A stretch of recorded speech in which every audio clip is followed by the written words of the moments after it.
Tungkol sa mga pagkain na inialay sa mga Diyos-Diyosan. Ngayon, tungkol naman sa mga pagkaing inialay sa mga Diyos-Diyosan, kung maaari ba natin itong kainin o hindi. Kahit marami na ang ating nalalaman, dapat nating tandaan na kung minsan ang kaalaman ay nagpapayabang sa tao. Mas mahalaga ang pagmamahalan, dahil ito'y nakapagpapatatag sa atin. Ang taong nag-aakala na marami na siyang alam ay kulang pa rin talaga sa kaalaman. Ngunit ang taong nagmamahal sa Diyos ay siyang kinikilala ng Diyos na Kanya.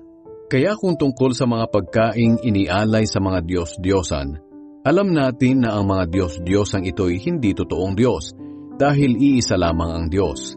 At kahit na sinasabi ng iba na may mga Diyos sa langit at sa lupa, at marami ang mga tinatawag na mga Diyos at mga Panginoon, para sa atin iisa lamang ang Diyos, ang ating Ama na lumikha ng lahat ng bagay at nabubuhay tayo para sa Kanya. At may iisang Panginoon lamang, si Jesucristo. Sa pamamagitan niya ay nilikha ang lahat ng bagay, at sa pamamagitan din niya ay nabubuhay tayo ngayon.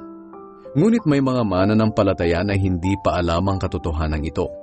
Ang iba sa kanila ay sumasamba noon sa mga Diyos-Diyosan, kaya hanggang ngayon, kapag kumakain sila ng mga pagkaing inialay sa mga Diyos-Diyosan, naiisip nila na parang kasama na sila sa pagsamba sa mga Diyos-Diyosan.